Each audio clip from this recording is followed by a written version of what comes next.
और मनुष्य को संत बहुत ऊंचाई तक ले जाते हैं, बहुत ऊंचाई। पक्षी को पंख से वो जितना जितना ऊपर उड़ सकता है वो उड़ लेता है। पक्षी का पंख उसको बहुत ऊंचाइयों तक लेकर जाता है। और यदि अच्छे सच्चे संत का यदि सानिध्य मिल जाए, पहली बात तो संत के पास टिकना बड़ा मुश्किल है अगर सच्चा संत है। जितना वो भजन करता है उतना ही डांटता है, कभी कभी गुस्से में आकर गालियां भी खूब दे देता है। अगर सच्चा है तो उसके पास टिकना मुश्किल है। भजन भी खूब करेगा, अपना काम भी खुद करेगा, और अगर तुमने जरा सा भी गड़बड़ करा तो इतनी गालियां सुना देगा, इतना अपशब्द कह देगा, इतने ताने दे देगा, इतना इतना बोल देगा कि आपका दिल फट जाएगा कि आज के बाद तो मैं गुरुजी तुम्हारे पास आऊंगा ही नहीं, क्योंकि गुरुजी ये चाहते हैं कि तुम मेरे पास मत आओ।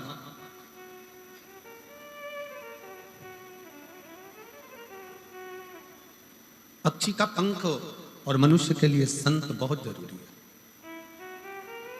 यदि पक्षी का पंख नहीं है तो बहुत ऊंचाई तक वो जा नहीं पाएगा, घुट घुट कर भीतर ही मर जाएगा, प्राण छूट जाएगा। उसी तरह जीवन में मानव के शरीर में, मनुष्य की देह में संत का होना जरूरी है। आप किसी गुरु से जुड़े हो, किसी संत से जुड़े हो, पर जुड़ना भी तो असली से। बहुत कठिन हो गया है असली संत का मिलना।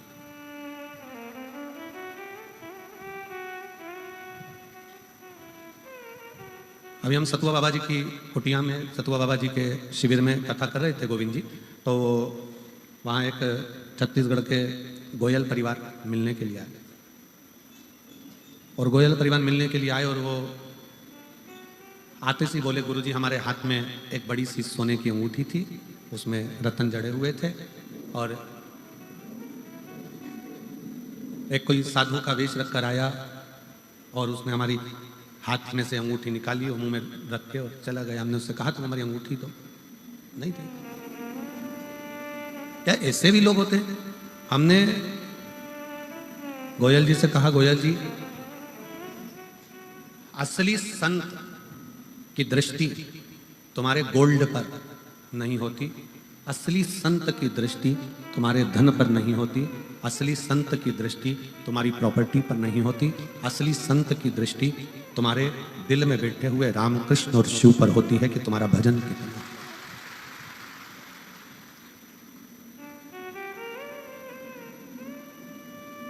असली संत का एक नियम है समय पर विश्राम करना, समय पर जागना, जागकर अपने भजन में डूबे रहना। ये दुनिया के प्रपंच में संत कभी नहीं पड़ता।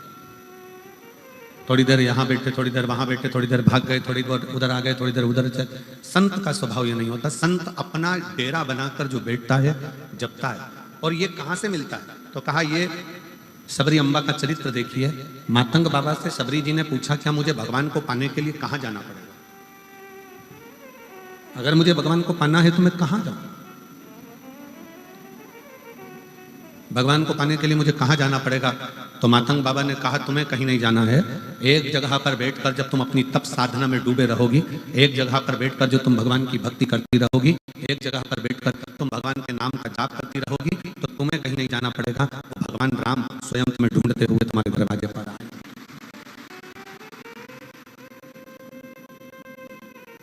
असली संत अपने प्रपंच से दूर होता है, छल से दूर, एकाग्रता का वास करना, निवास करना, भजन करना, कीर्तन करना, मंत्र जाप करना।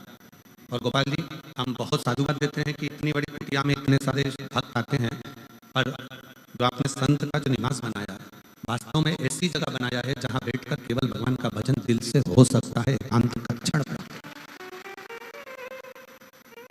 वहां एकांत में बैठकर भगवान की अविरल भक्ति को पाया जा सकता, भजन किया जा सकता। नहीं तो कई देवालय शिवालय ऐसे होते हैं जहाँ पर मंदिर में बहुत सारे भक्त आते हैं तो उनकी शोर चलता रहता है, पर जहाँ संत निवास आपने बनाया गोपाल जी, वो ऐसी जगह बनाया है कि वहाँ आराम से बैठकर जितना मंत्र जाप कर सकते, जितना माला जप सकते हो उतना जपो, जितना स्मरण कर सकते हो उतना करो। और उससे ये प्राप्त होता है कि भूमि कैसी है। जैसा भी माननीय गोपाल जी ने कहा, खंडा जी ने, कि ऐसी भूमि सिरसा की है जहां भूमि दान मांगने के लिए आए हुए तो भी रुक गए। ये कोई साधारण आप जहाँ बैठकर तप कर रहे हो, ये तारा बाबा की कुटिया में बैठकर शिव महापुराण की कथा सुन रहे हो, जितने लोग अंदर के पंडाल में बैठे हैं, 1 2 3 4 पंडालों में भरे पड़े हैं, पीछे के पंडाल में भरे पड़े हैं, इससे ज्यादा बाहर के 4 पंडाल में लोग भरे पड़े हुए हैं। ये आप जहाँ बैठकर कथा का तत्व ग्रहण कर रहे हो, जिस जगह दिल से सुनो, दिल से देता है, हृदय से आपने उससे कुछ कहा, वह हृदय से स्वीकार कर। इसको केवल शिव महापुराण की कथा मत मानो। जैसे यहाँ पर कथा होती रहती है, भागवत हुई, रामायण हुई, अन्य कथाएं यहाँ चलती रहती है, वो कथा हो सकती है, पर शिव महापुराण की कथा कभी कथा नहीं।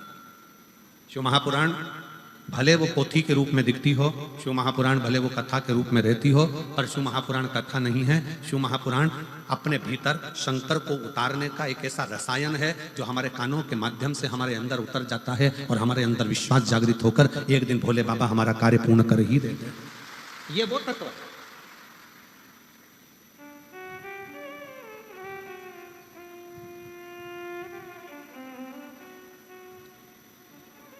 इसीलिए वो कहते हैं ना, पी लेना हरि नाम का प्याला, सारे रोग मिट जाएंगे।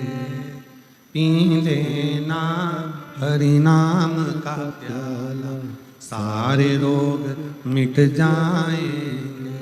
हरि ओम हरि ओम हरि ओम हरि हरि ओम हरि ओम हरि ओम हरि ओम। इन कानों को रोग लगा है रोज चुगलिया सुनने का। इन कानों को रोग लगा रोज चुगलिया सुनने। इन कानों से शिव नाम सुन लो, सारे रोग मिट जाएंगे। हरि ओम हरि ओम हरि ओम हरि ओम हरि ओम हरि ओम हरि ओम। ये श्रवण जो दिया है भगवान ने, जो ये कान दिए हैं, इसमें एक रसायन शिव नाम का डाला। यहाँ पर कई मेरी जीजियां ऐसी बैठी हैं, कई मेरे जीजा बैठे हैं, कई मेरी बेटियां बेटा मेरी माता ऐसी बैठी हैं। उनको अगर एक दिन वो शिव महापुराण की कथा नहीं सुनती है ना, तो उनका भोजन नहीं पचता, उनको बेचैनी आने लगती है कि हमने कथा नहीं सुनी। प्रतिदिन सुनती, भले 5 मिनट सुनेगी, 10 मिनट सुनेगी, टीवी चालू कर कर छोड़ देगी, अपने काम में लगी रहेगी, बर्तन घिसती रहेगी, कपड़ा धोती रहेगी, रोटी बनाती रहेगी और कथा चलती। काम करते रहो, नाम जपते रहो, श्री शिवाय नमस्तुभ्यम बोलते रहो, वो लगी है अपनी बात।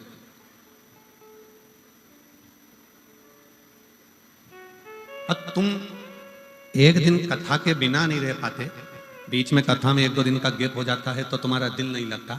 4 बार रिमोट लेकर चैनल चेंज कर कर कर देख लेती हो, काय पे आ रहा है वो सीहोर वाला। और फिर वो जीजी चिल्लाई थी ना, आवाज बढ़ा दे रे, बस वैसा ही। अरे वो सीहोर वाले के लगा दे रे, अब बड़ा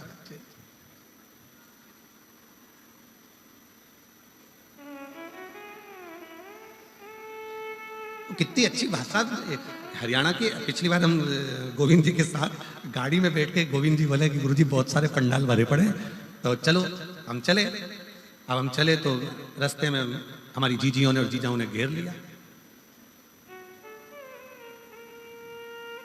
और वहीं से होटले के पास में से गाड़ी जा रही थी, गोविंद जी के ध्यान में होगा, नीचे से खड़ी होकर एक जीजी चिल्लाई, ओ गुरुजी तू कितने दिन बाद दिखा है? हमने कहा वाह,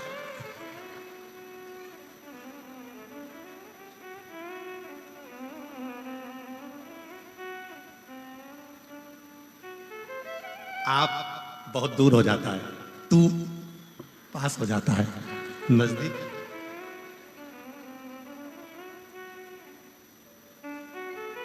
बिल्कुल नजदीक, हृदय की भाषा है। मैं बहुत बहुत मेरी जीजी जीजाओं को प्रणाम करता हूँ, नमन करता हूँ, साधुता है, प्रणाम, नमन है आपका। शिव तत्व इसी को, आप शंकर को बहुत दूर ना पाए, आप शिव जी को बहुत दूर ना पाए। मातंग बाबा ने माँ सबरी अम्बा से कह दिया था, तुझे कहीं नहीं जाना है, तू यहीं बैठी रहे, एक ही जगह पर जपती रहे, वो आएगा। एक ही जगह पर जपती रहे, वो आएगा। और तुम्हारे लिए गोपाल जी कांडा जी ने ऐसा कर दिया, तुम्हें कहीं नहीं जाना है, सिरसा में 5 बार तो आना ही पड़ेगा।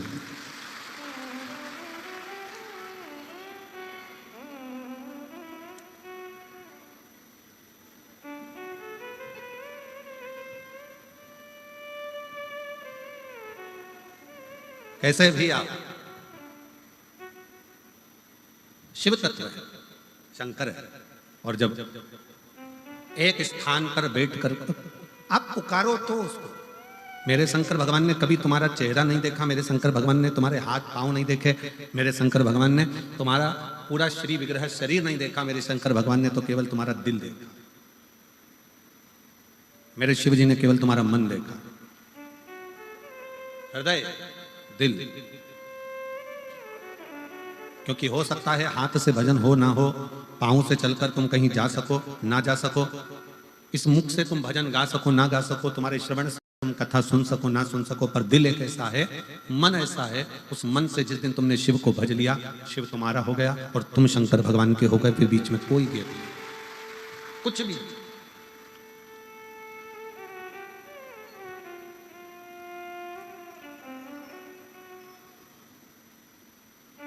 पक्षी के लिए पंख, मनुष्य के लिए सन, दोनों जरूरी। बहुत उपाय, ऊपर की ओर उड़ना है ना तुमको, बहुत ऊंचाई की ओर जाना है, किसी असली संत के पास जाओ। असली का मिलना मुश्किल है, पहले तो असली, आज के जमाने में असली घी नहीं मिलता तो असली संत ढूंढना कितना कठिन काम। 25 बार घी को हाथ में मल मल के देखना पड़ता है। असली है तो तुम खुद सूंघ लो।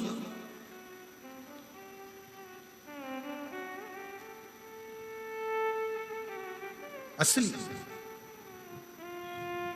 बहुत कठिन है कि असली घी मिल जाए। नकली के युग में हम पहले भी एक कथा कहे, एक पढ़ा लिखा लड़का, उसको नौकरी नहीं मिल रही थी, उसने खूब अच्छी पढ़ाई कर ली, गांव में सर्कस आ गया, सर्कस वाले से कहा कि मुझे नौकरी दे दो। सर्कस वाले ने कहा 12,000 रुपये महीना मिलेगा, नौकरी कर लो, पर तुम्हें बंदर के कपड़े पहनना है, पिंजरे में जाना है, शेर के मुंह में हाथ देना है। उसने मन में सोचा 15,000 रुपये में शेर के मुंह में हाथ दूंगा, मरीज जाऊंगा, फिर वो 15,000 का मतलब क्या, बस नौकरी तो यही है। उसने फिर भी सोचा, घर के लोग कहते हैं निकम्मा बैठा है, निकम्मा बैठा है, तो नौकरी कर ले। 15,000 रुपये महीने में उसने नौकरी करी, सर्कस चालू हुआ, लोग बैठ गए, पिंजरा आया, पिंजरे के अंदर इस बंदर की खाल पिनाकर इसको छोड़ दिया 15,000 रुपये वाले को, और फिर पिंजरा बंद कर दिया। इतनी देर में सामने से उस पिंजरे के अंदर शेर को छोड़ा गया, जो धाड़ता धाड़ता अंदर आया। जैसे ही शेर धाड़ता धाड़ता अंदर आया, अब पिंजरे का मालिक कह रहा है, सर्कस का मालिक आगे बढ़ो, ये पीछे हट रहा है। शेर और आगे बढ़ते जा रहा है, जो और पीछे खसकता जा रहा है। शेर और आगे बढ़ा, ये और पीछे खसक गया। शेर एकदम लपक के बंदर के खाल पहने हुए उस व्यक्ति के पास गया, और उसके पास जाते से ही बोला, घबरा मती, 15,000 में तू बंदर बना है, 18,000 में मैं शेर बनाऊं, क्यों घबराता? यहाँ बंदर भी नकली और शेर भी नकली। इस नकली के युग में असली को पाना कठिन है जी। असली घी नहीं मिलता तो असली संत कहां से मिलेगा, बहुत ढूंढना पड़ेगा। और जब असली संत हमारे पास में रहता है तो हम उसको पहचान नहीं पाते। अरे इतना गाली देगा, इतना अपशब्द करता, ऐसा बोलता, वैसा बोलता, कैसा रहता, इसके पास तो कुछ भी नहीं है, झोपड़े में रहता। आज के जमाने में लोग असली संत उसी को समझते हैं जिसके पास में VIP सोफा लगा हो, बहुत सुंदर ठाठ हो, कालीन बिछा हो, खूब राशि ठाठ हो, खूब लैपटॉप पर काम चल रहा हो, 4 से 8 कर्मचारी पीछे से पंखा झेल रहे हो, थोड़े बहुत चबड़ हिला रहे हो, थोड़े बहुत डंडा फंडा पकड़ कर चल रहे हो, 1-2 छत्र पत्थर पकड़ के चल रहे हो। आज के जमाने में लोग समझते हैं असली बस यही है, पर देखा जाए तो असली तो किसी कंदरा में बैठकर राम नाम, कृष्ण नाम, शिव नाम जप रहा होता है, जिसके जीवन में छल प्रपंच नहीं होता। एकांत। ये तारा बाबा जी की जो कुटिया है ना, हमें तो यहां पर जो मकान बने दिख रहे हैं, हमारा विचार कहता है, हमारा मन कहता है कि यहां पहले मकान नहीं था। हमारा मन जो कहता है कि पहले यहां हो सकता है कि गांव का बाहर का स्थान होगा, जंगल होगा, खेत खलियान हो गए, खाली स्थान होगा। क्यों गोपाल जी, गोविंद जी? ठीक है, एकांत स्थान, क्योंकि वो दिखावे से दूर है। उसकी अपनी छोटी सी झोपड़ी, एक मकान छोटा सा, जिसमें बैठकर आराम से जो आगे जा कुछ खाकर चले जाओ, पानी पी लो, राम नाम कृष्ण नाम शिव नाम जपते रहो और अपना भजन करते।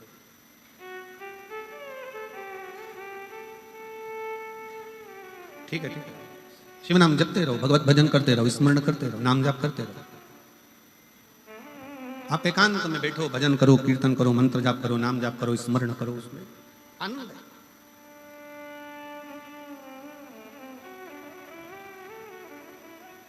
आज के जमाने में हमने उसी को मान लिया कि जो बहुत ज्यादा दिखावा करे, बहुत सारा छल करे, बहुत सारा दिखावे में डूबा रहे, हम सोचते हैं ये ओरिजिनल है, ये असली है।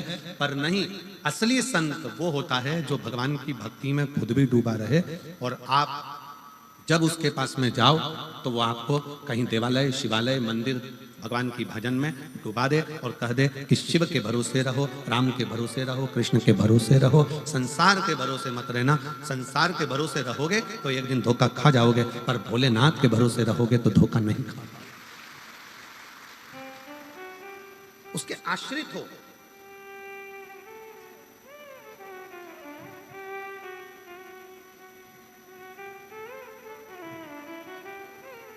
कितनी माताएं कल अपने अपने बच्चों को लेकर आई थी, ढेर लगा हुआ था। देखकर हमें इतनी खुशी हुई कि मेरे भोले बाबा ने इनकी गोदी में कम से कम लाल तो दे दिया। यही मेरे बाबा से विनती है। हम फिर कहेंगे, हम अपना कमरा जब छोड़ कर आते हैं बाबा से प्रार्थना कर कर, हमारा जो छोटा शिवलिंग है, शालिग्राम बाबा है, लड्डू गोपाल जी हैं, और हमारी जो पाठ पूजन है, उसको हम भजन कर कर जब वहां से आते हैं तो बाबा से एक ही बात कहते हैं, बाबा इतनी कृपा करना, किसी पुरुष की जेब खाली ना रहे और किसी स्त्री की गोद खाली ना रहे। ये बड़ा, जिस माँ की गोद, जिस स्त्री की गोद खाली रहती है ना, उसे बहुत सुनना पड़ता है। दो दो लड़कियां हैं, लड़का नहीं है, छोरा नहीं है, 8 साल हो गए, एक बच्चा नहीं है, ऐसे ऐसे शब्द ताने दिए जाते हैं, ये तो बांझ हो गई, ये तो ऐसा हो गया, ये तो वैसा हो गया, 18 साल हो गए, 20 साल हो गए, 15 साल हो गए। बड़ा, जेब में पैसा नहीं रहता तो लोग गिनते नहीं है, इनके पास तो क्या है, चल जाओ उधर, उधर बैठो, चलो, धन नहीं, धन नहीं, जेब में माल। बहुत सुनना पड़ता। और हमारा कुबेरेश्वर बाबा से, तारकेश्वर बाबा से यही निवेदन है कि बाबा जो तेरे दरवाजे पर आए सबकी गोद भर देना और सबकी जेब भर देना, कोई खाली ना जाए। कोई संत क्या करता है? संत अपने पास से निकालकर तुम्हें नोट की गड्डी कभी नहीं देगा। संत अपने पास से निकालकर नोट की गड्डी कभी नहीं देगा, बल्कि तुम्हारी गड्डी को संत और ले लेगा। पर अपने पास की गड्डी नोट की निकालकर संत नहीं देगा, तुम्हारी गड्डी को ले लेगा। क्यों लेगा?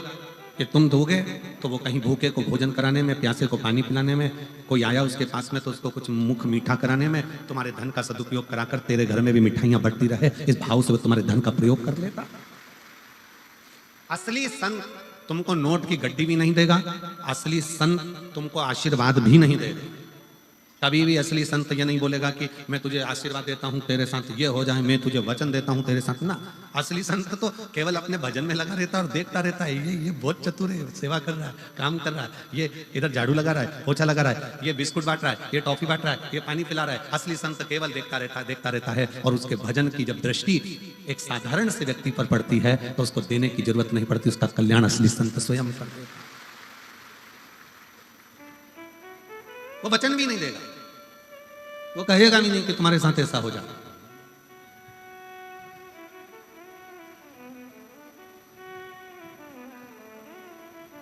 अरे देख लिया संसार हमने, देख लिया सब मतलब के यार हमने, देख लिया झूठे नाते, झूठे रिश्ते, झूठे नाते, झूठे रिश्ते, और झूठा है संसार हमने देख लिया, सब मतलब के यार हमने देख लिया, देख लिया संसार हमने देख लिया। असली संत ना आपको वचन देता है, आशीर्वाद देता है, ना कुछ कहता है।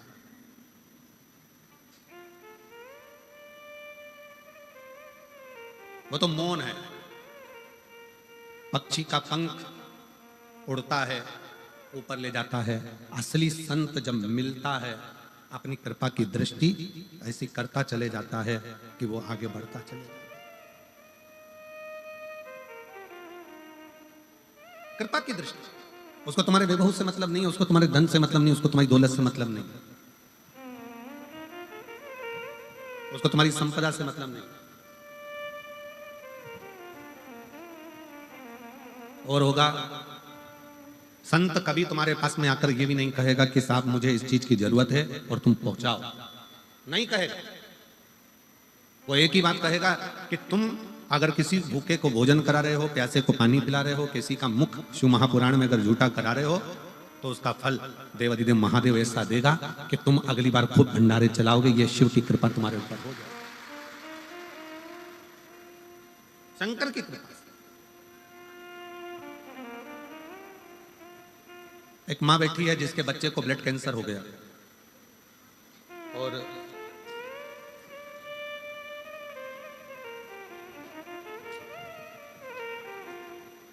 मैं सोनिया पति संजीव कुमार लाडवा, कुरुक्षेत्र, मोबाइल नंबर ये है, कहीं बैठी हो तो हाथ हिला सकते हैं। मैं सोनिया पति संजीव कुमार लाडवा, कुरुक्षेत्र, मेरा मोबाइल नंबर ये है। आप ही हैं?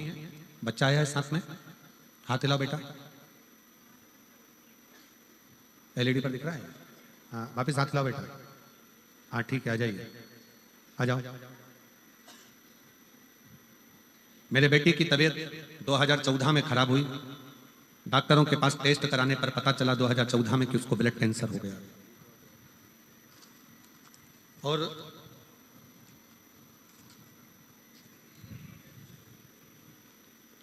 दो 2014 में मेरे बेटे की तबीयत खराब हुई। डॉक्टरों के पास गए तो टेस्ट कराने पर पता चला कि उसको ब्लड कैंसर हो गया। बहुत इलाज कराया, लेकिन डॉक्टर बोले कि बच्चे का जीवन पूरी जिंदगी ऐसा ही रहना, कब है कब नहीं कोई भरोसा नहीं।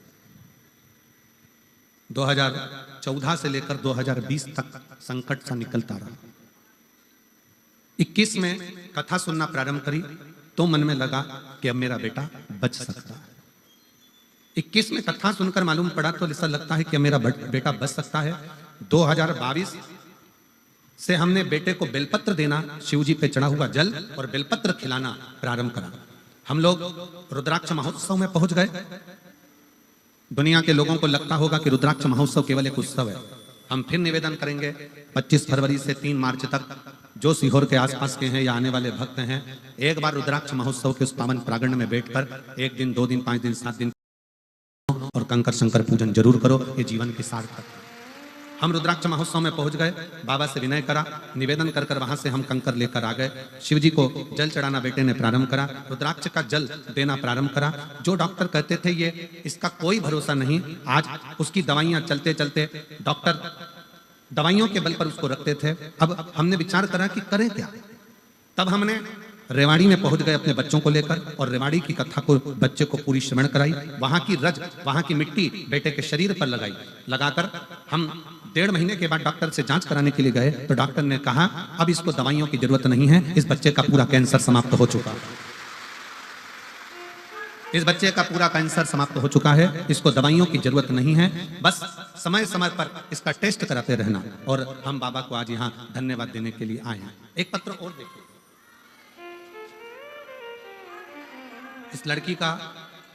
इस लड़की का पूरा शरीर देखिएगा आप एक बार एलईडी पर, और आस्था चैनल पर इस बेटी का पहला शरीर पूरा देखिएगा। और इस लड़की का पूरा शरीर और जो वो कोमा में पड़ी हुई है वो शरीर का फोटो देखिएगा। पत्र का स्मरण करेंगे। मेरा नाम चौहान जनक है, मेरा मोबाइल नंबर ये है। कहीं बैठी हैं जनक जी? जनक चौहान, चौहान जनक कहीं बैठी हो तो हाथ हिलाइए। कहीं बैठी हो एलईडी पर दिखाओ। बच्ची आई है साथ में क्या? बच्ची आई है? आई है तो उसका फोटो दिखाओ। अच्छा उसके पीछे है, ठीक है, इसको लेकर आओ, ले आइए। मेरा नाम चौहान जनक है, मेरा मोबाइल नंबर ये है। मेरा गांव करमन जिला सुरेंद्र नगर गुजरात की रहने वाली हूँ। मैं सुरेंद्र नगर गुजरात से यहाँ पर आई हूँ। मेरे पति आर्मी में नौकरी करते हैं। हम लोग भटिंडा पंजाब में हैं। हम सरकारी क्वार्टर में रहते हैं क्योंकि मेरे पति आर्मी में हैं। और मेरी बेटी की उम्र 9 साल है, काव्या की, जिसको एक सीजर बीमारी हो गई, जिस बीमारी के चलते हुए उसका पूरा शरीर बेकार होता चले गया। डॉक्टरों जितनी दवाई देते थे उससे उसका शरीर और बेकार होता चले जाता। कोमा में पहुंच गई। डॉक्टरों ने इसकी जवाबदारी खत्म कर दी। हम लोग घबरा गए। उसी हॉस्पिटल की एक नर्स ने कहा कि तुम चिंता मत करो, सीहोर वाला महाराज कथा कहता है शिव पुराण की, 1 लोटा जल चढ़ाने का कहता है, जल्दी से जाकर 1 लोटा जल चढ़ाओ, उसका पानी लाकर इसको जरूर दो। हम बेटी को पानी देने लगे।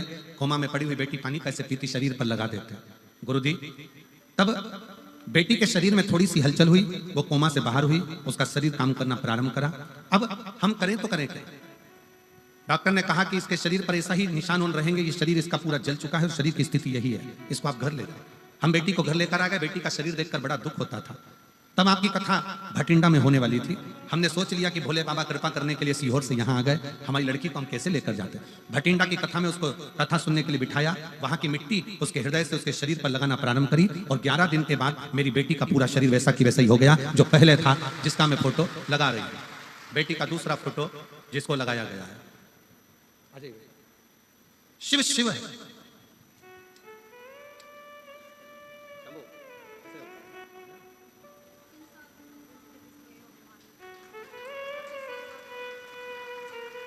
दीदी कह रही हैं जब ये 3 साल का था तब इसको ब्लड कैंसर हो गया था और 10 साल से संघर्ष करते करते बाबा ने ऐसी कृपा करी कि आज बाबा की कृपा से पूरी रिपोर्टें नॉर्मल आई हैं और ठीक हुआ है।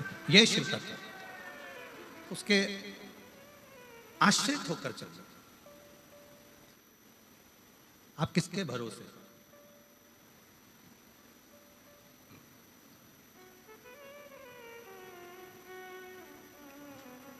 हम तो बाबा के भरोसे चलते हैं, हम तो बाबा के भरोसे चलते हैं।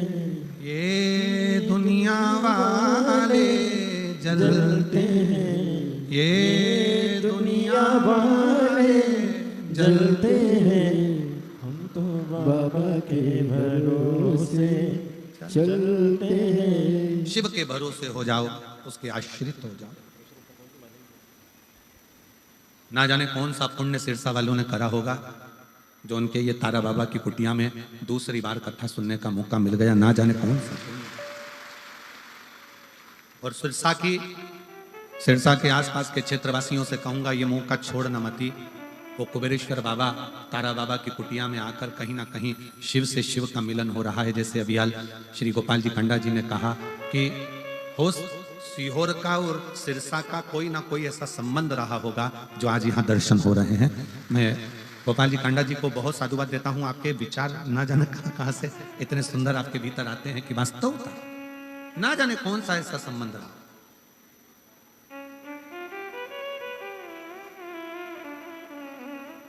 ऐसा कौन सा संबंध रहा? शिव के आश्रित रहिए।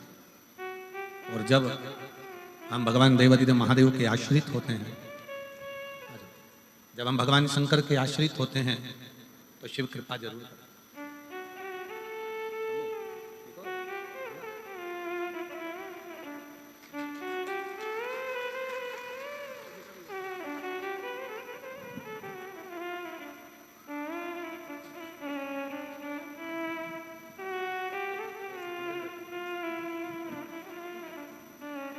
यही वो बेटी है। एक बार जोरदार ताली बजाओ। और साधुता दोनों हाथ उठाकर एक बार बेटी हर हर महादेव। शिव तत्व इसी को कहते, शंकर इसी को कहते। जब सब दूर से हार जाओ तब एक बार शिव के दरवाजे जरूर जाओ। सीहोर वाले महाराज से, पंडित प्रदीप मिश्रा से आपका कोई संबंध नहीं होना चाहिए। संबंध होना चाहिए देवादिदेव महादेव से। वो संबंध तुम्हारा जो चलेगा वो जीवन भर। हम ना आपका भविष्य बता सकते हैं ना हम आपका भविष्य बना सकते हैं। भविष्य बनाने की भी जवाबदारी आपकी है और बताने की जवाबदारी भी आपकी है। आप जितना जितना परिश्रम करेंगे, मेहनत करेंगे, संघर्ष करेंगे, उसके साथ जब आप आगे बढ़ेंगे शंकर का नाम लेकर एक लोटा जल चढ़ाते हुए, तो आपको कहीं जाने की जरूरत नहीं पड़ेगी। शिव आपको ढूंढता ढूंढता आपके दरवाजे पर जरूर आएंगे। आप उसके आश्रित तो हो, हम उसके आश्रित ही नहीं हो रहे। पक्षी का पंख, पक्षी का पंख और मनुष्य के जीवन में संत बहुत मायने, बहुत। पक्षी के पंख ना हो तो वो पक्षी किसी कार्य का नहीं है, वो तकलीफ भोगता रहता है, कष्ट भोगता रहता है, भोगता। और मनुष्य के जीवन में अगर संत नहीं है, मानव के जीवन में अगर संत नहीं, मानव अगर संत से विमुख है तो वो भी कष्ट भोगता है, वो भी कष्ट। संत अगर मिला है आपके जीवन में, अगर कोई असली संत, और असली बहुत मुश्किल से मिलेंगे, बहुत मुश्किल, और पहचानने में भी देरी हो जाएगी। आप असली को इतनी जल्दी पहचान भी नहीं पाओगे। हमारा मन करता है तारा बाबा की कुटिया में तारा बाबा जी जब रहते होंगे, तब यहाँ आने में भी लोग सोचते होंगे इतनी दूर कौन जाता होगा, जंगल में बाबा जी रहते हैं, अकेले बैठे भजन करते, कीर्तन करते, मंत्र जाप करते, स्मरण करते। कौन आता होगा इस वीराने जंगल में, इस वीरान जगह में कौन आता? पर संत संत है, साधु साधु है, सन्यासी सन्यासी है, तपस्वी तपस्वी है, साधक साधक है।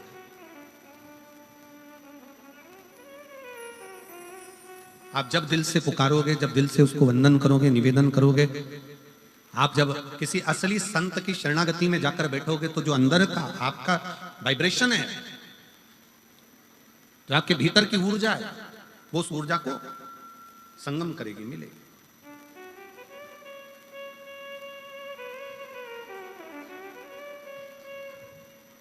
श्री शिवाय नमस्तुभ्यं, श्री शिवाय नमस्तुभ्यं, श्री शिवाय नमस्तुभ्यं, श्री शिवाय नमस्तुभ्यं, श्री शिवाय नमस्तुभ्यं, श्री शिवाय नमस्तुभ्यं।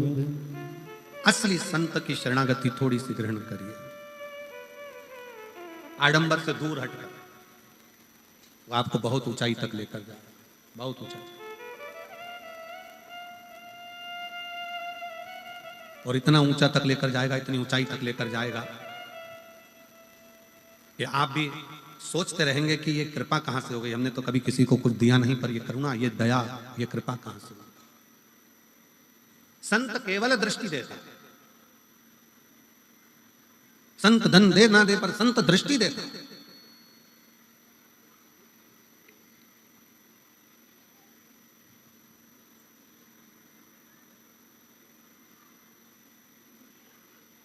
लोग हमसे कहते हैं गुरुजी आप हमारे घर आना, कई लोग निमंत्रण देते हैं आप हमारे घर पधारो, हम नहीं जाते। ये गोविंद जी भी जानते हैं, हम लोग नहीं जाते ही नहीं, हम बहाना बना देते हैं, हम पहुंच नहीं पाते, हम कहीं ना कुछ कह देते हैं, आएंगे कल आएंगे, परसों आएंगे, नरसों आएंगे, दरसों आएंगे, 7 दिन निकाले बाबा धाम चले, हम नहीं जाते।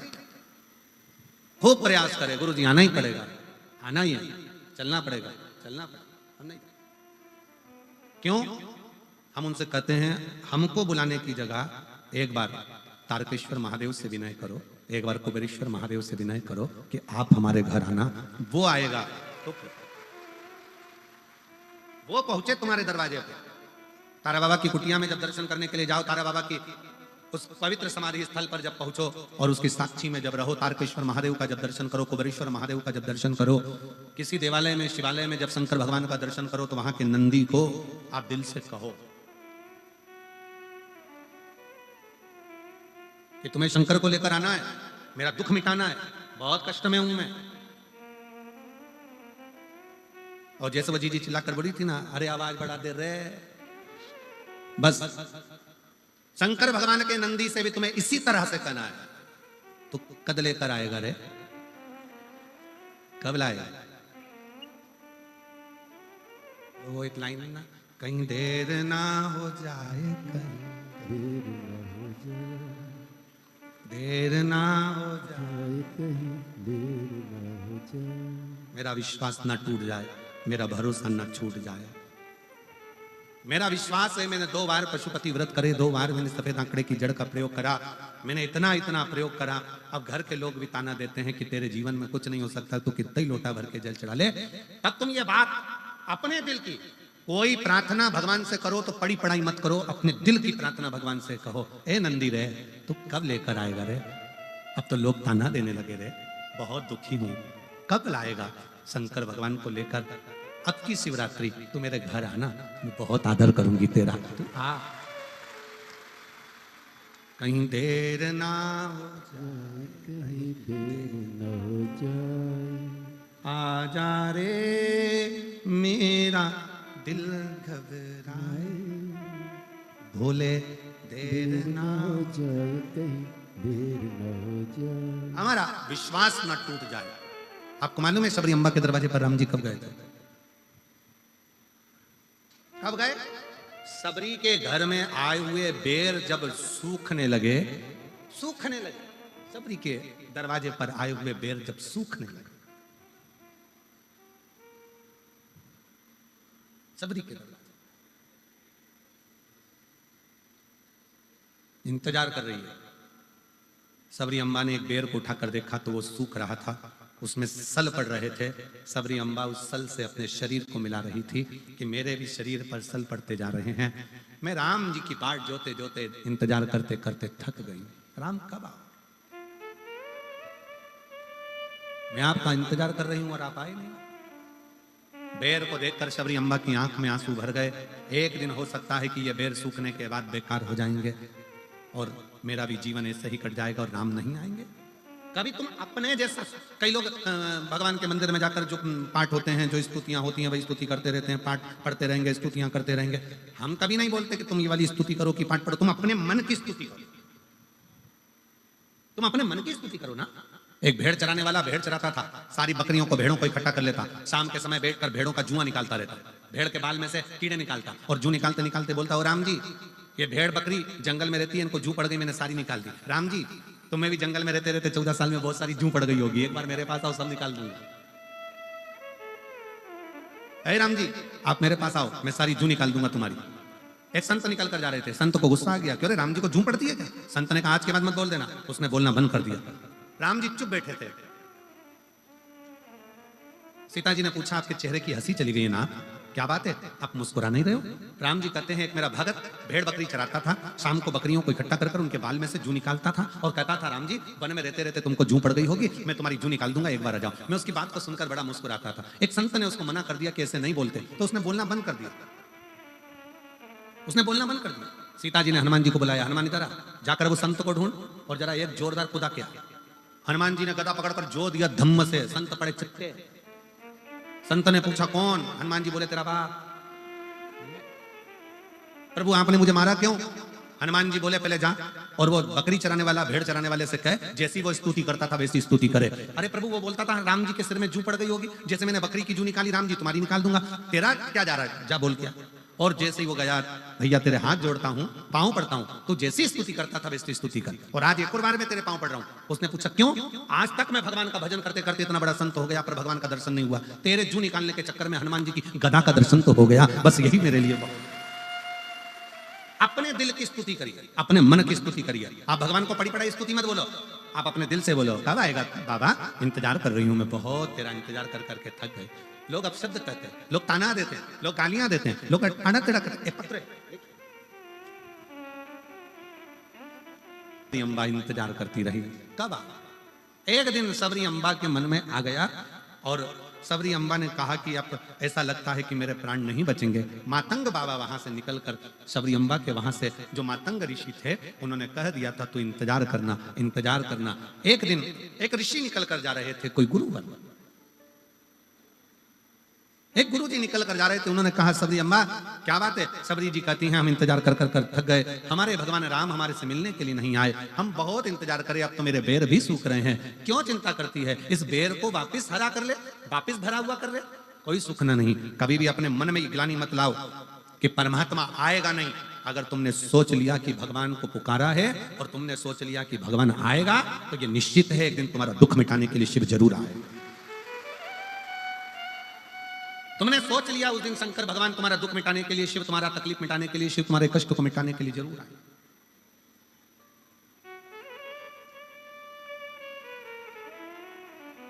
आप लाखों की संख्या में आए हो, बाहर के पंडालों में भी बैठे हुए हो, इधर ऑफिस के सामने भी टेंट लगा हुआ है, वहां भी सफेद सफेद गद्दा कोई बिछ रहा था, वो बिछते जा रहा था और तुम बैठते जा रहे थे। बैठे हो, जितने बाहर बैठे हो, जितने अंदर बैठे हो, जितने पंडालों में भरे पड़े हो, जितने तारा बाबा की कुटिया में, जहां तहां पेड़ों की छांव में, वृक्ष की छांव में, ऑफिसों की छांव में, जहां तुमको मौका मिल रहा है, तुम लोग जहां बैठे हो, भोजनशाला में, जहां तुम्हारे को मन पड़ रहा है, वहां जहां आप बैठे हो, निवेदन है अगर तुम विश्वास के साथ कथा सुन रहे हो तो हमारा भी विश्वास करता है कि जो मार्च में भटिंडा में कथा है ना, 6 मार्च से विश्वास करता है, वहां तुम्हारा पत्र हम खुद पढ़ेंगे। ये शिव तत्व का ये कथा आज 17 फरवरी से चालू हुई है, 23 फरवरी तक, और जो कथा भटिंडा में चालू होगी वो 6 मार्च से चालू होगी, 1 बजे से 4 बजे तक, वैष्णो देवी मंदिर रोड, 1 बजे से 4 बजे। हमारा विश्वास कहता है तुम्हारा पत्र, अगर तुमने दिल से कथा सुनी और दिल से उससे प्रार्थना करी है, तो पत्र वहां जरूर पढ़ा जाएगा। वहां तुम्हारा बाबा इतनी कृपा करेगा कि तुमको वहां बुलाकर तुम खुद पत्र लिख कर दोगे कि मेरे बाबा ने मुझे सिरसा की कथा में ये दे दिया और बाबा ने ऐसी करुणा करी। ये तुम्हारे पत्र, विश्वास, भरोसा, दृढ़ता पूर्ण पूर्ण।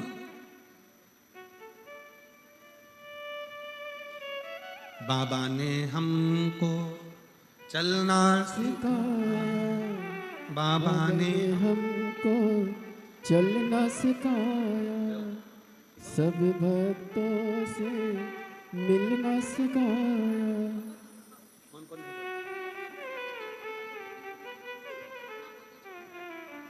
ये दोनों बच्चे हैं जो बोल नहीं पाते थे और बहुत सालों के बाद बोले हैं। एक बार जोरदार ताली बजाकर स्वागत, वंदन, अभिनंदन। साथ हम तो सीना तान के चलते हैं, एक समर्पण तुम्हारे जीवन का हो।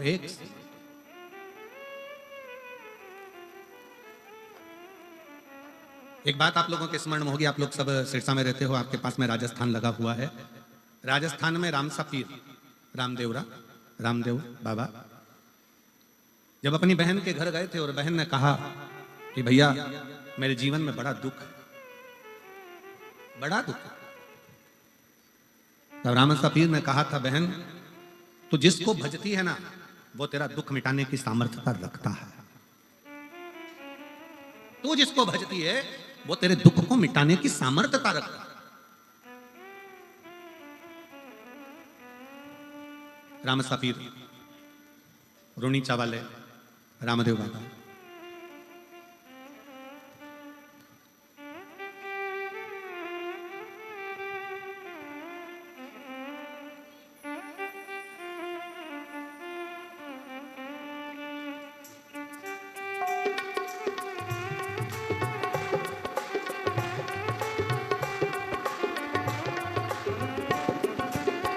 खम्मा खम्मा हो रामा रूणी चेरा धनिया, खम्मा खम्मा हो मारे रूणी चेरा धनिया, खम्मा खम्मा हो रामा रूणी चेरा धनिया, खम्मा खम्मा हो मारे रूणी चेरा धनिया। ताने तो द्यावे आखो मारवाड़ हो, आखो गुजरात हो, अजमाल जीरा धनिया, खम्मा खम्मा हो रामा रूणी चेरा धनिया, खम्मा खम्मा हो रामा रूणी चेरा धनिया। दोनों हाथों से ताली से बजाते हो।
वाद्य यंत्रों की आवाज कम करिए,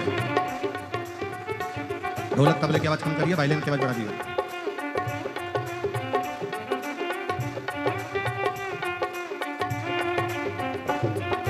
पहली पहली पाती थाने सुगना बाई भेजी रे, पहली पहली पाती थाने सुगना बाई भेजी रे, ओ पहली पहली पाती थाने सुगना बाई भेजी रे, पहली पहली बाती थाने सुगना बाई भेजी रे।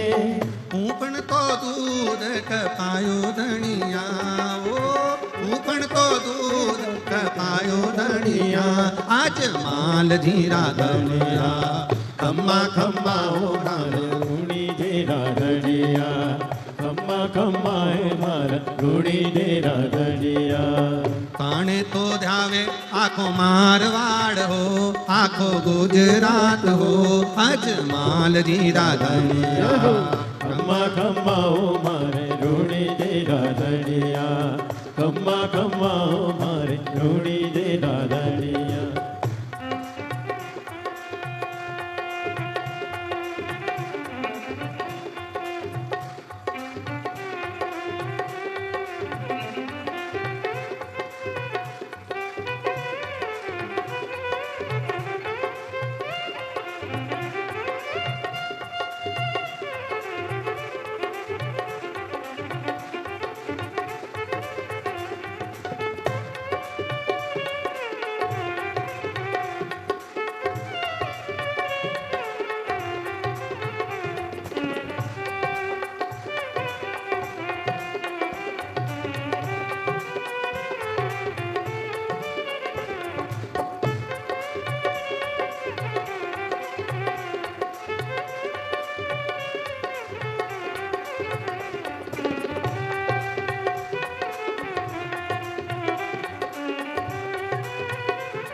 दूजी दूजी पाती थाने सुगना बाई भेजी रे, दूजी दूजी बाती थाने सुगना बाई भेजी रे, दूजी दूजी पाती थाने सुगना बाई भेजी रे, दूजी दूजी बाती थाने सुगना बाई भेजी रे। मिश्री नोन बनायो धनिया, ओ मिश्री भोग लगाई धनिया, अजमाल जीरा धनिया, खम्मा खम्मा हो राम रूणी जेरा धनिया, ओ खम्मा खम्मा हो राम रूणी जेरा धनिया। ताणे तो ध्यावे आखो मारवाड़ हो, आखो गुजरात हो, आज माल जीरा धनिया, खम्मा खम्मा हो मारे रूणी जेरा धनिया, ओ खम्मा खम्मा हो राम रूणी जेरा धनिया, खम्मा खम्मा हो मारे रूणी जेरा धनिया, खम्मा खम्मा हो मारे रूणी जेरा धनिया, खम्मा खम्मा हो मारे रूणी जेरा धनिया, ओ खम्मा खम्मा हो मारे रूणी जेरा धनिया। बोल राम साथी की जय। अपने स्थान पर बैठकर भगवान शिव से अपने मन का भाव बड़े आनंद के साथ देवाधिदेव महादेव से प्रार्थना करिए, विनय करिए, निवेदन करिए। जितने लोग बाहर बैठे हैं वो भी बैठकर बाबा से हृदय से प्रार्थना करें, निवेदन करें, दिल से विनय करें। जहां जगह मिल जाए वहां बैठो और हृदय से बाबा से प्रार्थना करिए, दिल से बाबा को करिए। सब लोग साथ में बोलेंगे,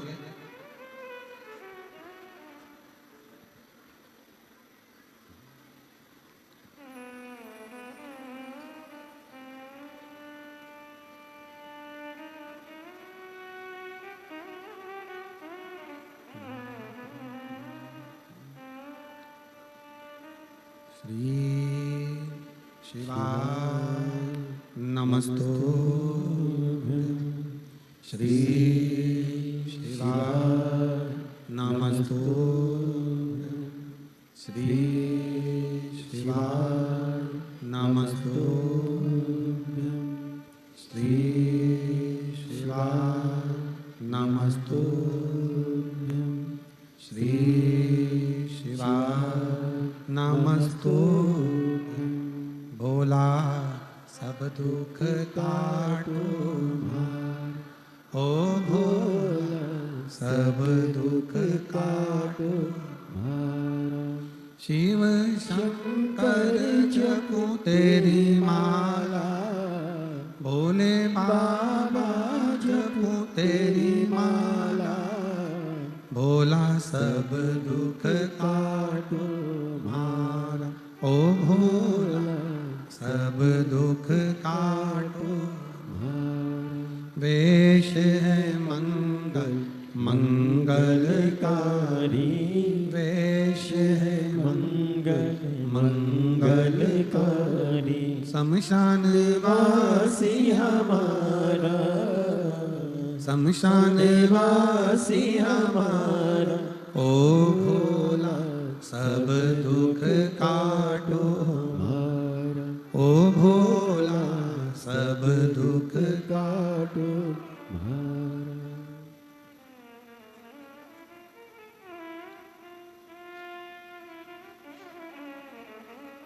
भगवान देवादिदेव महादेव भगवान शिव ओगरदानी करकालदर्शी कैलाशी अविनाशी शिव की कथा कर रहे। शबरी अम्बा को एक बेर के माध्यम से जब हृदय से दुखी देखा, एक साधु ने, एक सन्यासी ने, एक तपस्वी ने कहा,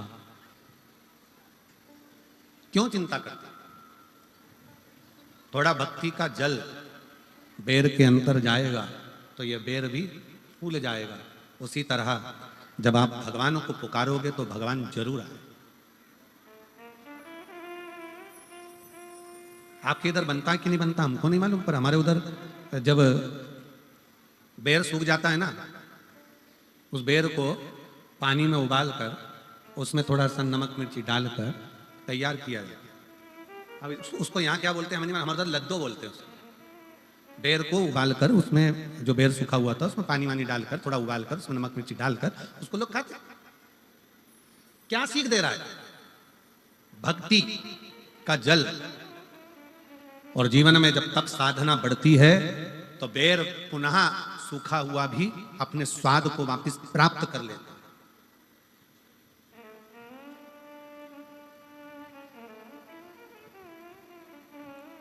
जब भक्ति का जल मिले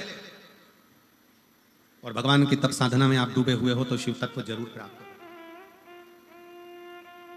दुनिया का ऐसा कोई काम नहीं जो मेरे शंकर भगवान के पास उसका हल नहीं। फिर वही वाली बात आ गई, कल कथा में कहा था असंभव शब्द शिव की डायरी में है ही नहीं।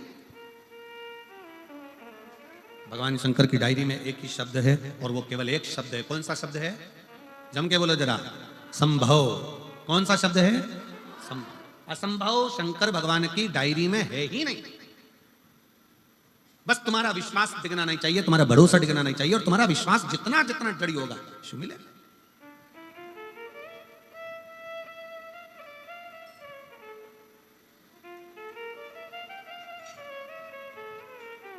तुम्हारा विश्वास जितना जितना दृढ़ होता चले जाएगा, बस उतना उतना। एक मिलिट्री के भाई ने एक पत्र लिखा है आर्मी वालों ने। हम फौजी भाइयों की तरफ से आपको कोटि कोटि प्रणाम। गुरुजी, किसी व्यासपीठ से आज तक ऐसा शब्द हम नहीं सुने थे जो शब्द आपकी व्यासपीठ कहते हैं। आपकी व्यासपीठ हमेशा कहती है कि शंकर भगवान के मंदिर में सावन महीने में 2 लोटा जल चढ़ाओ। कभी कभी 30 त्योहार पर 2 लोटा जल शंकर जी को चढ़ाओ, एक अपने लिए और एक जो बॉर्डर पर सैनिक खड़े हैं उनके लिए। कहां बैठे हैं? कोई आया है जिन्होंने पत्र दिया है? कोई आया हो ये पत्र जिसने दिया हो तो बेलपत्र लेने जरूर आए। हमारे कुछ प्रश्न हैं। गुरुदेव, बाबा की कृपा से लोग कम से कम हमारे लिए भी तो जल चढ़ाते हैं और बड़ी खुशी मिलती है आपकी कथा सुनकर। पर हमारे एक प्रश्न है, हम सैनिक कई आपके पशुपति व्रत से आए हैं। आ जाओ, एक बेलपत्र ले जाना, आ जाओ आ जाओ आ जाओ। आपके पशुपति व्रत से हमको बहुत लाभ हुआ है। हम सैनिकों की टोली भी पशुपतिनाथ का व्रत करना चाहती है, करती है। पर कई बार ऐसा होता है कि व्रत 5 होते हैं और व्रत में 3 व्रत हो पाते हैं और 2 व्रत में कहीं हमको जम्मू भेज देते हैं, कहीं कश्मीर भेज देते हैं, कहीं कहीं भेज देते हैं, तो वो व्रत हमारे रह ही जाते हैं। और 6 दिए, 5 दिया मंदिर में, 1 दिया घर के दरवाजे पर, और प्रसाद का 3 हिस्सा। अब बताओ हम कश्मीर में प्रसाद कैसे बनाए? तो हमारा निवेदन है, तुम कश्मीर में प्रसाद मत बनाओ, तुम दुश्मनों को प्रसाद बनाकर खा जाओ। कहा करे प्रसाद? तुम इन विधर्मियों को हलवा बना दो या फिर इनकी खीर बना दो और पूरे भारत में बांट दो। यही सबसे बड़ा सुख है। भारत माता की। पर गुरुजी, हम सैनिक पशुपति व्रत करें तो करें कैसे? तो हमारा निवेदन है कि अगर आपका दिल है पशुपति व्रत करने का, तो निवेदन है, कुछ भी नहीं होना तो एक देवी जी का एक भजन हम लोगों के स्मरण में आता है, आप लोगों ने भी गाया होगा। मन मेरा मंदिर, अरे आंखें दिया बाती, होठों की है तालियां, बोल फूल बाती, रोम रोम जीवा तेरा नाम पुकारती, आरती ओ मां आरती, शेरा वाली हो मां तेरी आरती, लाटा वाली हो मां तेरी आरती, जोता वाली हो मां तेरी। आरती। बस मन का दिया मंदिर बनाओ, अपने भीतर भक्ति का दीप जलाओ और भगवान से प्रार्थना करो। जब तुम राष्ट्र की सेवा में लगे हो ना, तो तुम्हारा पशुपति व्रत तो भगवान वैसे ही पूर्ण कर देता है। ये भी एक भक्ति। बहुत बोल्ड बोल्ड आवाज है तुम्हारी, गजब। शिव तत्व है। एक बार दोनों हाथ उठाकर हर हर, यही शिव भक्ति है। बोल बम का नारा है, इतना धीमा बोलोगे तो कल्याण तुम्हारा। बोले जम के, बोल बम का नारा है। आप कितने बढ़िया बोले।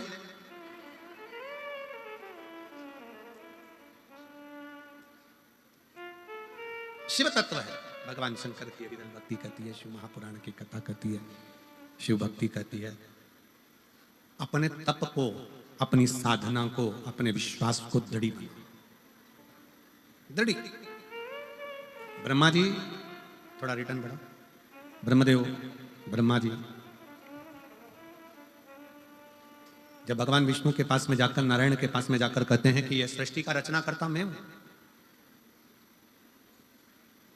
संपूर्ण रचना मेरी है। भगवान नारायण ने कह दिया, तुम भले रचना करता हो, पर बिना शंकर की प्रेरणा के कोई रचना सफल होती ही नहीं।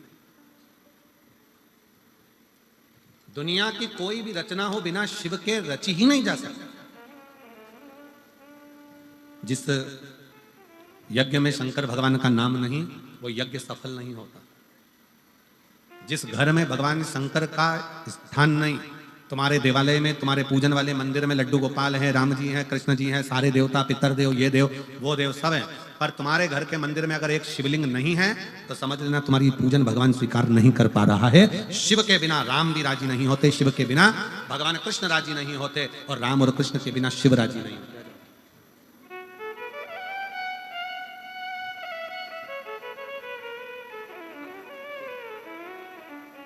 आपने सैनिकों की बात हमारे तक पहुंचाई, उसके लिए एक बार सभी सैनिकों के लिए जोरदार ताली बजाकर साधुवाद। भारत माता की।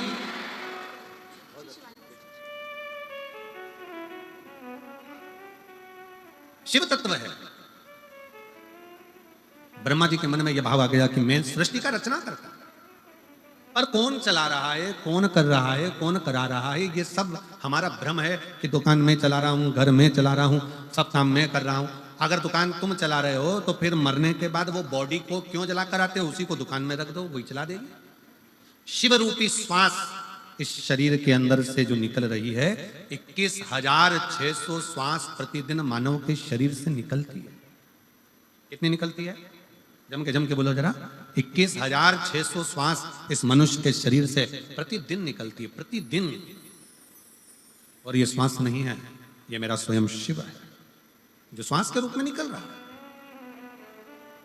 शिव रूपी श्वास चले तो समझ लेना कि शिव है, शरीर चल रहा है। जिस दिन शिव रूपी श्वास शरीर से निकल जाती है, फिर वो शरीर नहीं रहता, वो केवल एक शव बन जाता है जिसको लोग ले जाकर जला देते हैं, अंतिम संस्कार कर देते हैं। उसका फिर कोई मूल तत्व ही नहीं रहता।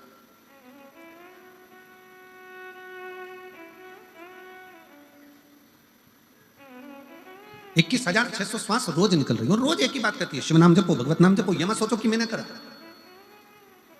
कौन कर रहा है, कौन करा रहा है, कौन करने वाला, ये कोई दूसरा नहीं, शंकर ही करता है, शिव ही करता है। अरे ब्रह्मा जी के मन में तो ये बैठ गया कि मैं सृष्टि का रचना करता हूं। अब ब्रह्मा जी के मन की बात को कौन समझाए? तो भगवान विष्णु ने समझाया, नहीं माने ब्रह्मा जी का। शंकर कौन? कौन है शिव? कौन शिव? कल एक बात हमने कही थी, आपके स्मरण में होगा, समस्त श्रोताओं के जो आस्था चैनल पर सुन रहे हैं, जो फेसबुक यूट्यूब पर सुन रहे हैं और जो इस कथा के पंडाल में बैठकर सुन रहे हैं, बाहर अंदर सब जगह, उनके स्मरण में होगा। कल आपसे कहा था, शिव डायरेक्ट नहीं देते, भगवान शंकर डायरेक्ट आकर नहीं देंगे। और अगर शंकर भगवान डायरेक्ट आ जाए ना तो तुम नहीं पहचानोगे, तुम कहे ना जाने कहां का रासलीला वाला आ गया, रामलीला वाला आ गया, दे इनको 10 रुपया दो, चलो चलो। शंकर भगवान इसलिए अपने असली स्वरूप में नहीं आते, शिव भगवान अपने असली स्वरूप में नहीं पहुंचते। शंकर भगवान कोई ऐसी क्रम उत्पन्न कर देते हैं जिससे जीव का कल्याण हो जाए। एक पत्र है, देखिए,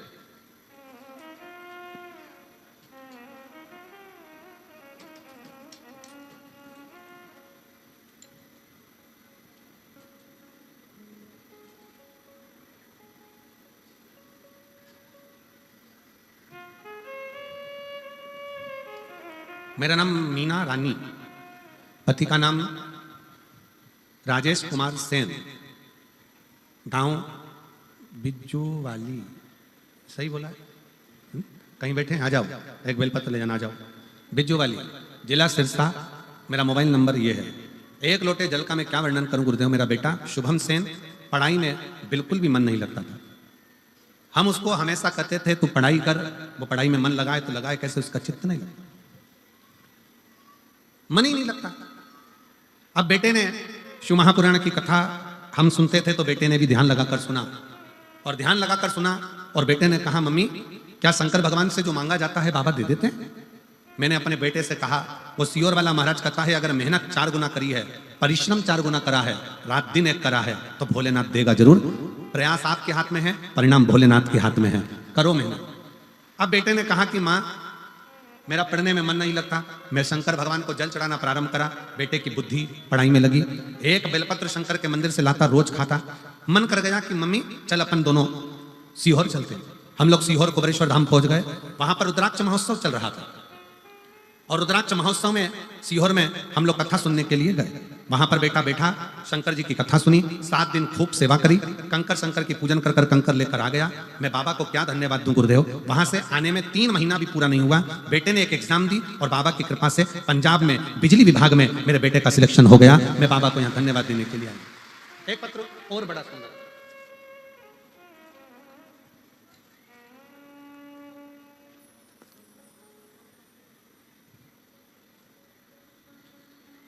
मेरा नाम शकुंतला, मैं अंबाला से आई हूँ। कहीं बैठी हूँ शकुंतला जी, अंबाला से जो आई हूँ। मेरा नाम शकुंतला, मैं अंबाला से आई हूँ। कहीं बैठी हूँ तो एक बेलपत्र लेने के लिए आ सकते हैं। गुरुजी तुम्हारा लाख शुक्राना, तुम शब्द फिर आया, तुम्हारा लाख शुक्राना, लाख शुक्र गुजार हूं। मेरा बेटा पेपर दे देकर हार गया था, तब आखिरी में बेटे ने विचार करना छोड़ दिया कि मैं पेपर दूंगा। तब 28 दिसंबर को मेरठ में आपकी कथा में मैं अपने बेटे को लेकर पहुंच गई। आप कहते हो कि पंडाल में बैठकर जो मांगा जाता है वो शिव देता है।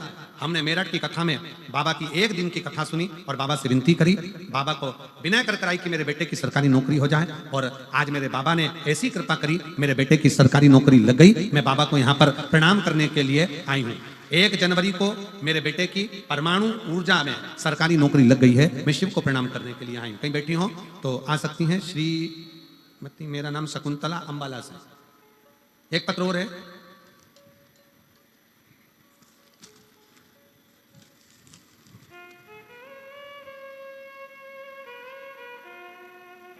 इसमें नाम नहीं आया है शायद इस पत्र में। जिसने भी लिखा है उसका मोबाइल नंबर लिखा है। जिसने भी पत्र लिखा होगा वो अगर बैठा होगा तो खड़े हो जाना। श्री शिवाय नमस्तुभ्यम। भोले बाबा की महिमा का क्या बखान करूं, मेरे पास शब्द नहीं है। 6 से 7 सालों से गवर्नमेंट जॉब की तैयारी कर रही थी, परंतु मेरा कोई भी पेपर क्लियर नहीं हो रहा था। मैं पूरी तरह से निराश हो चुकी थी, परंतु मेरी माँ भोले बाबा को मानती है, आपकी कथा सुनती है। उसने कहा मेहनत कर 4 गुनी और पशुपति व्रत कर। मैंने पशुपतिनाथ का व्रत करा तो भी मेरा सिलेक्शन नहीं हुआ। मैंने सोचा भोलेनाथ जी का व्रत हो सकता है कुछ गड़बड़ हुआ हो। मैंने फिर वापिस व्रत करा, वापिस से व्रत करा और बाबा की कृपा से मेरा एग्जाम क्लियर हुआ।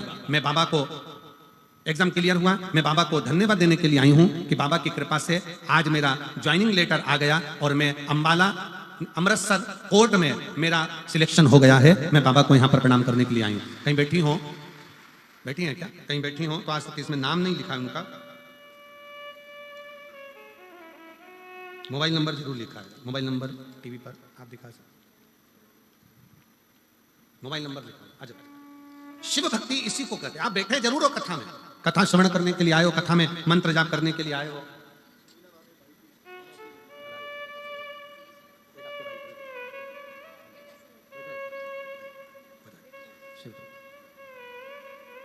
आप बैठे जरूर हो कथा में, अगर दिल से हृदय से शिव नाम को जपते हुए, भगवान स्वयं शंकर जी कह रहे हैं, स्वयं शिव ओगरदानी, स्वयं शंकर भगवान की पवित्र कथा कहती है।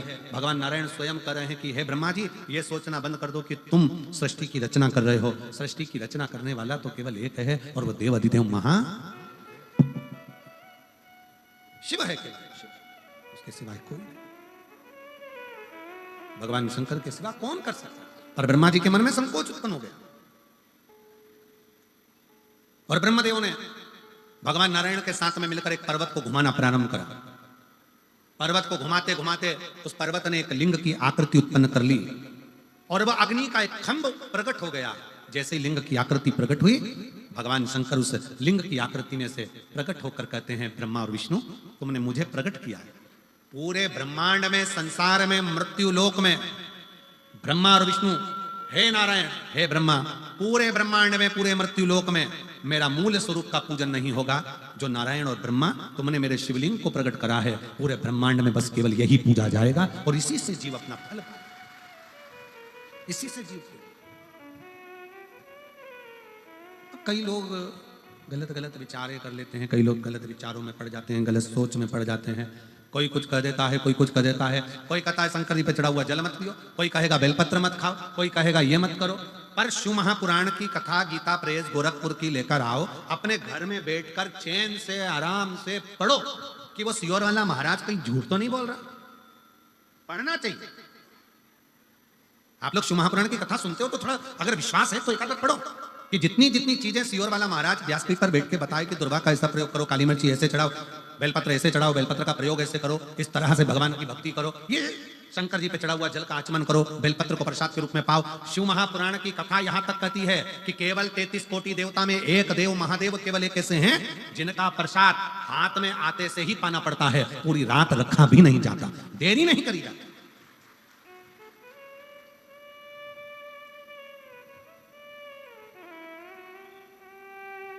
शिव के प्रसाद को केवल ये आप लोग आते हो, बेलपत्र लेते हो, ये 7 दिन की बेलपत्र में जो हम लोग यहाँ बेलपत्र व्यासपीठ से अब तो बहुत कम देना चालू करा। पहले तो बहुत देते थे बेलपत्र, अब तो बिल्कुल ना के बराबर कर दिया क्योंकि भीड़ ज्यादा हो जाती है, लोग कष्ट भोगते हैं, धक्का धुक्की होती है, ये सब बंद कर दिया।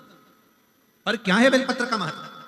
कभी शिव महापुराण का कुमार खंड पढ़ेंगे तो उसमें वर्णन मिलेगा कि शिव पोथी की चढ़ी हुई बेलपत्र 6 दिवस तक अगर लगातार कैसा भी शरीर में कष्ट हो उसका निवारण कर ही देता है। और 7वें दिन का बेलपत्र लक्ष्मी की वृद्धि करने वाला होता है, इसलिए इसको संभाल कर रखा जाता है। ये बेलपत्र की महत्वता, इसको रात भर रखते ही नहीं है, इसको तो पा लिया जाए,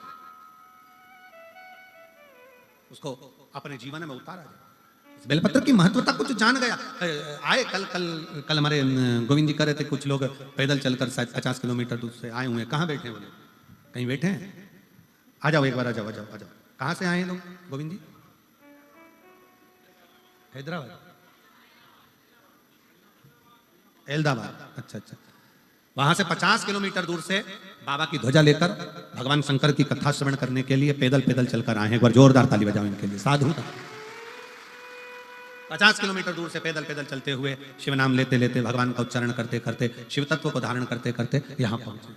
कितना कितना विश्वास। और कई लोग ऐसे भी होंगे सिरसा के जो अपना घर नजदीक में होने के बाद भी देवाधिदेव महादेव की शरणागति में नहीं पहुंच पाते होंगे, पर बाबा उसी को बुलाता है कुबेर भंडारी, मेरा कुबेरेश्वर महादेव शिव महापुराण में उसी को बुलाएगा जिसकी झोली उसको 3 महीने में भरना होगी, नहीं तो वो दरवाजे तक भी नहीं बुलाएगा ही उसी को जिसको देना। ये लोग भी कहां से आए? ए बाबू बेटा ध्वजा वाले, आप लोग कहां से आ रहे हैं? आवाज तेज करके बोलो। आ जाओ जाओ जाओ। कितना किलोमीटर दूर से आ रहे हैं? 48 किलोमीटर दूर से पैदल चलकर आ रहे हैं शिव महापुराण की कथा सुनने। आ जाओ, तो ध्वजा ले लो, दे दो। और मेरे भोले तेरा सहारा है, मेरे भोले तेरा सहारा है, मेरी नैया का तो किनारा है, मेरी नैया का तो किनारा है।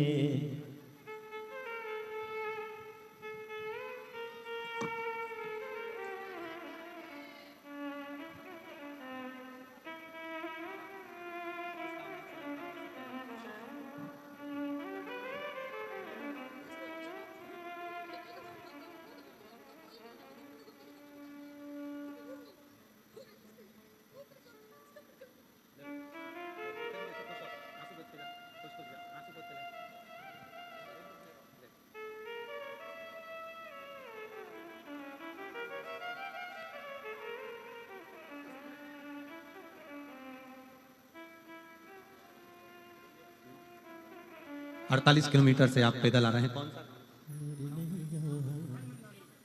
बनमंडोरी से पैदल चलकर आप लोग पहुंचे हैं। एक बार जोरदार ताली बजाओ।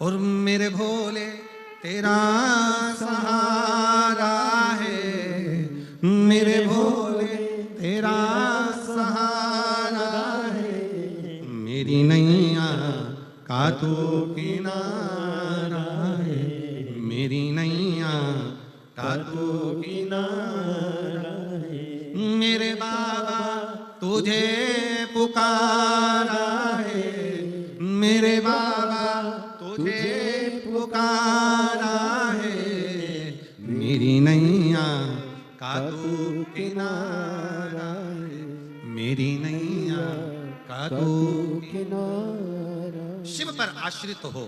ब्रह्मा विष्णु ने जो शिवलिंग उत्पन्न करा यही संसार में पूज्य होगा।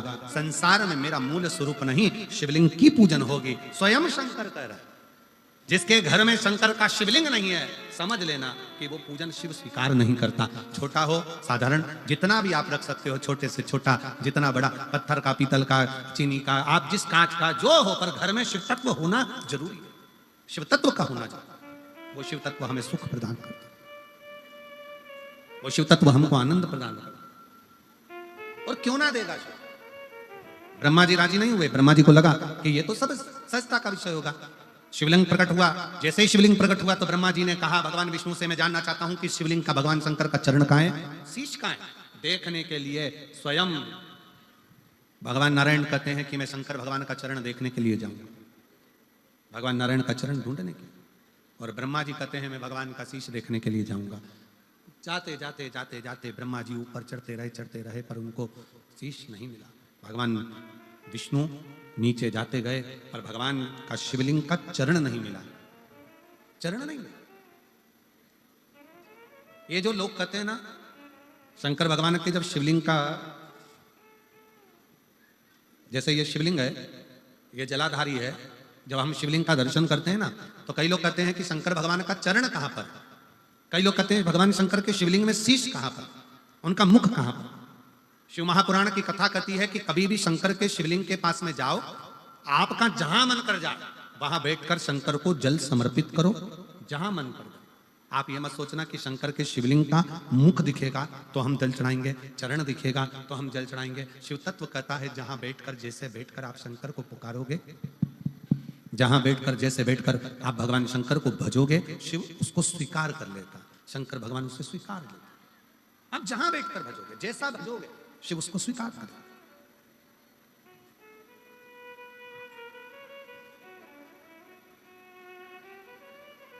हम पूछें सिरसा वालों, आप लोग एक बात बताइए, बहुत ध्यान से बताना। अब आप लोग कथा श्रवण करने के लिए अंदर बैठे हो, कई लोग कथा सुनने के लिए बाहर जो 4-5 पंडाल लगे हैं, 2-4, उसमें बैठे हुए हैं। जो 2-4 पंडाल लगे हैं बाहर, लोग उसमें बैठे हुए हैं शिव भक्त। बड़े बड़े पंडाल जब लगते हैं, उस पंडाल में व्यासपीठ भी नहीं दिखती है, हम भी नहीं दिखते हैं, केवल पंडाल ही पंडाल नजर आता है और दूर दूर बैठकर लोग कथा का रसतत्व ग्रहण करते हैं। कई लोग कहते हैं गुरुजी हम तो पंडाल के अंदर ही नहीं पहुंच पाए और हमने कथा श्रवण कर ली। कई लोग टीवी पर सुन लेते हैं, कई लोग मोबाइल पर सुन लेते हैं। आखिर इसका फल है कि नहीं?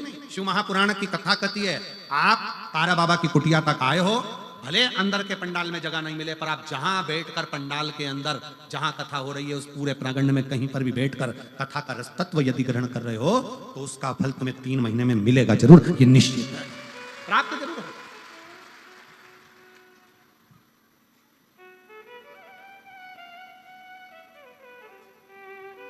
वो प्राप्त होगा और शिव कृपा करेगा, शंकर करुणा करेंगे। ऐसा नहीं कि शिव कृपा ना करे, करुणा करते। और धीमा बजाओ भोलानाथ डमरू, धीमा बजाओ, धीमा बजाओ भोलानाथ डमरू, धीमा बजाओ, धीमा बजाओ भोलानाथ डमरू, धीमा बजाओ, धीमा बजाओ भोलानाथ डमरू, धीमा बजाओ। ओ धीमा बजाओ भोला, धीमा बजाओ, धीमा बजाओ भोला, धीमा बजाओ, धीमा बजाओ भोला, धीमा बजाओ, धीमा बजाओ भोला, धीमा बजाओ।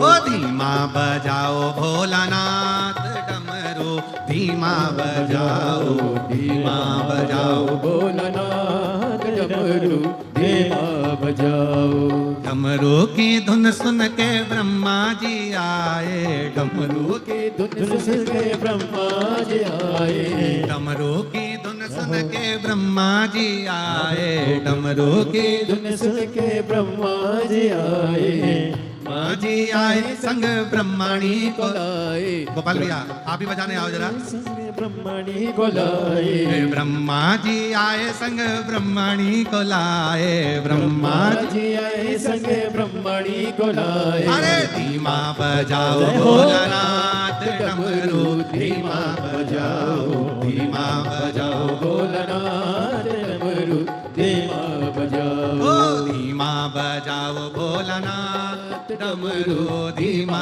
बजाओ, धीमा बजाओ भोलानाथ डमरू, धीमा बजाओ। ओ डमरू की धुन सुन के विष्णु जी आए, डमरू की धुन सुन के विष्णु जी आए, विष्णु जी आए संग लक्ष्मी को लाए, विष्णु जी आए संग लक्ष्मी जी को लाए। ओ धीमा बजाओ भोलानाथ डमरू, धीमा बजाओ, धीमा बजाओ भोलानाथ डमरू, धीमा बजाओ, ओ धीमा बजाओ भोलानाथ डमरू, धीमा बजाओ।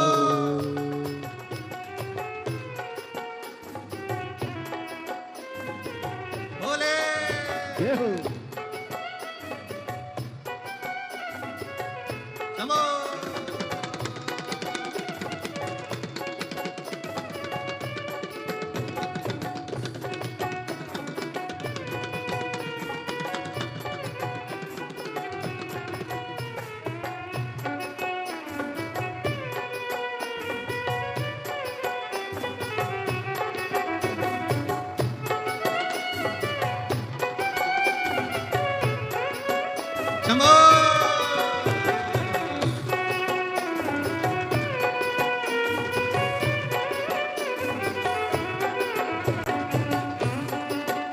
ओ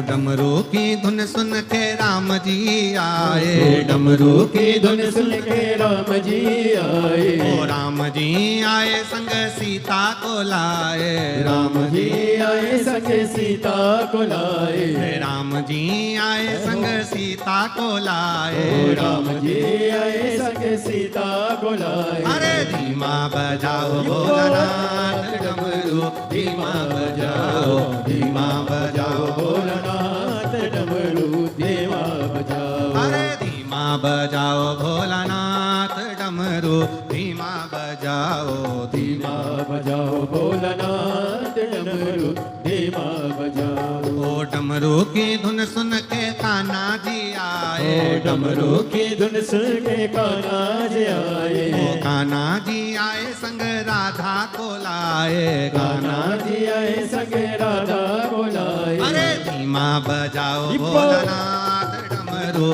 धीमा बजाओ, धीमा बजाओ भोलानाथ डमरू धीमा बजाओ। बाबा धीमा बजाओ भोलानाथ डमरू, धीमा बजाओ, धीमा बजाओ भोलानाथ डमरू धीमा बजाओ। भोले धीमा बजाओ भोलानाथ डमरू धीमा बजाओ। डमरू धीमा बजाओ, डमरू धीमा बजाओ, डमरू धीमा बजाओ, डमरू धीमा बजाओ, डमरू धीमा बजाओ, डमरू धीमा बजाओ, डमरू धीमा बजाओ। एक बार ऐसे हाथ करते हुए जिनके पास नहीं है वो भी डमरू धीमा बजाओ, डमरू धीमा बजाओ, डमरू धीमा बजाओ, डमरू धीमा बजाओ, डमरू धीमा बजाओ, डमरू धीमा। हर हर महादेव।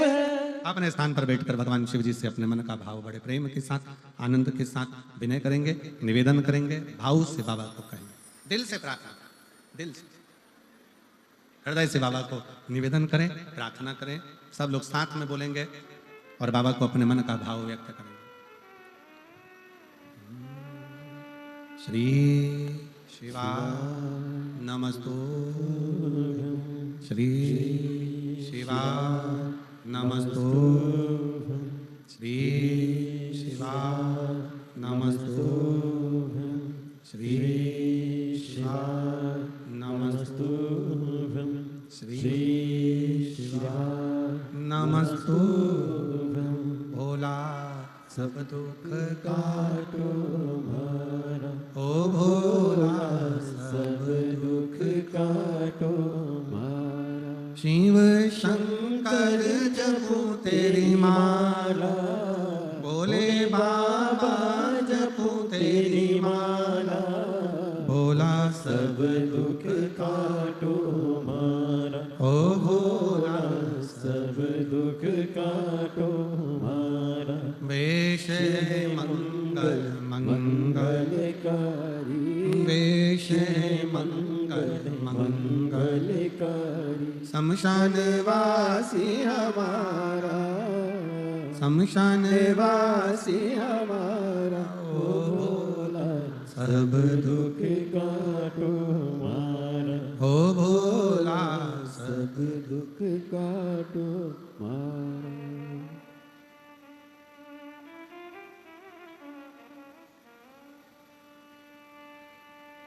भगवान देवादिदेव महादेव, भगवान शिव ओगड़दानी त्रिकालदर्शी की कथा कहती है। ब्रह्मा विष्णु ने पता लगाना चाहा, ना शीश मिलाना चरण मिला। शिव महापुराण की कथा